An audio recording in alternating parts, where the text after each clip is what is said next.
leaving. Myers. It's fun to be called out in front of people. Oh, that wasn't for you guys. People are already lining up, which is great, but I do have a question about the game I want to ask. Erica, we obviously watched you grow in so many ways over the show.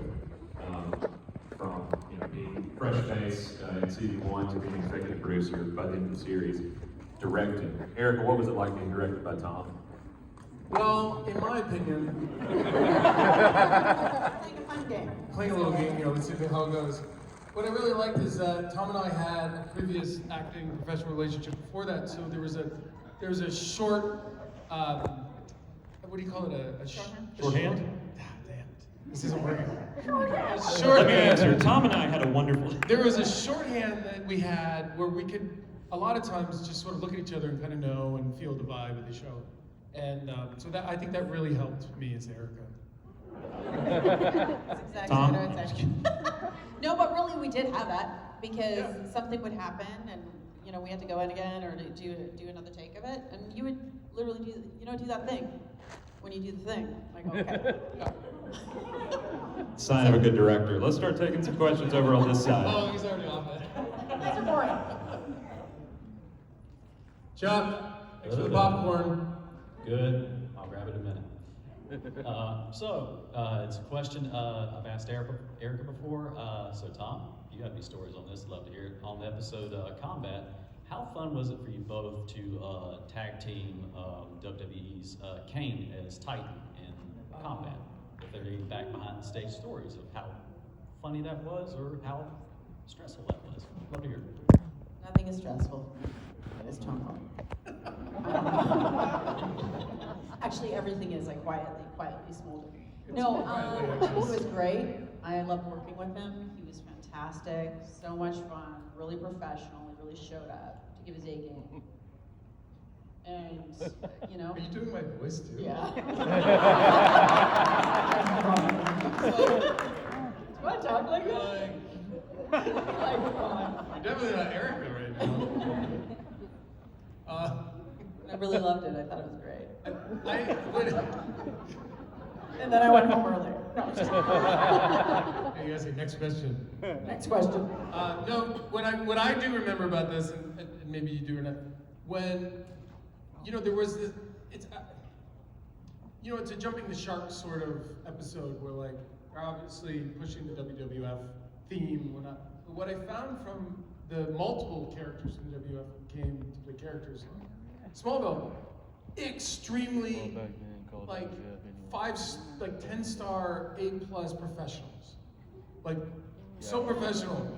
And it's really what I got from them. They were like, whatever you need, I'm here, I'm on time, I'm ready, everything. And they're also very strong and they know what they're doing. They understand like all those fight sequences and movements, so they're easy. The choreography was easy. So I remember being a lot of fun because he was like, look, you're a very big human. But he was a big human. no, he's a giant. Was that kind of cool? Like, did you like that? It's awkward Is it weird? when you're used to being like kind of a bigger person. Is it fun to? I wouldn't say fun. What I To really run up that ramp to get up his back. yeah That was fun. I think I didn't stand too close to him because as a larger human, I'm not used to looking up. So Oh, so you're I would back. just like I don't know. I think I would be like 2 steps further back from most people when I spoke to him. So I didn't have to look up. But then you knew like you would win regardless. Yeah, Clark was gonna win. Clark was gonna win. Was Yeah. that the one where you were like, Yeah, the jump. Yeah, and you I were like in that. that red thing, that red. Yeah. Yeah, I remember that. Let's go over here. Hi guys. So I've been watching the series many times, but every time I hear the song, I feel like it's Lex actually asking for help. Do you think that if you had opened up and given the secret, you would have saved him and maybe given you a brother? You mean between us or Lex? Lex. Did you say Lex? You and Lex. Yeah. we're not supposed to talk about him? Listen, It takes over there was everything. there was something, and I still lean on this now. If you film 2 people holding hands through a beautiful field of flowers, it's boring. If you film two people walking through a field of flowers and they're in an argument, you kind of want to know what's going on. So the nature of television, you have to create these tension moments, and some of them are a little forced. They're not the best, but there's a lead story which ultimately is a Clark and Lois story that it all is supposed to lead up to. So all those little bumps in the road, it's all tension for television. Because if like Lois showed up and she just came to the Kent farm and she's like, I hate my dad, he's a military guy. I'm like, by the way, I'm from another planet. And they're like, I love you. The show's gone.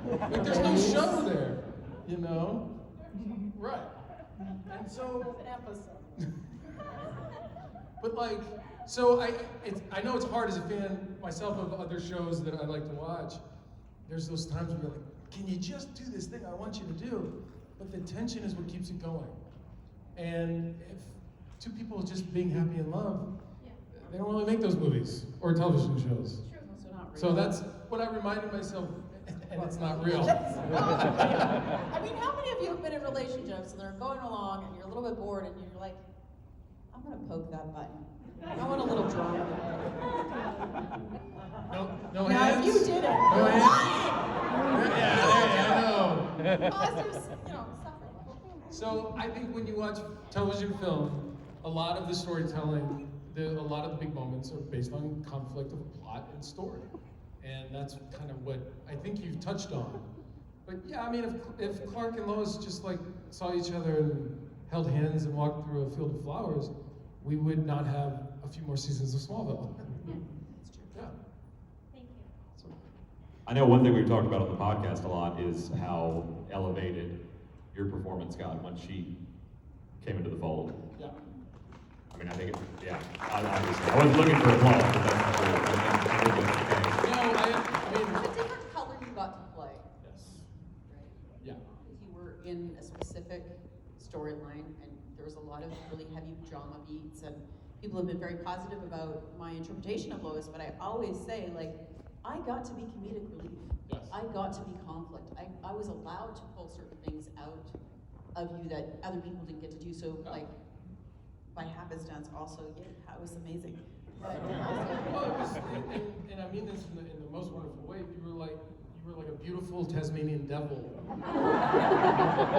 You know what I mean? Because like Clark couldn't control you, or didn't, you know, Erica. and watching it, but like just like kind of like working around this wonderful thing, and that brought more out of Clark. And I thought they wrote it well. I thought that what we, you know, in between scenes, even though we had guest directors, we would have our own little dialogue about like, is this working, or do this or that, or whatever, because we were there all the time together. I think it really worked for what the show is, because the show is literally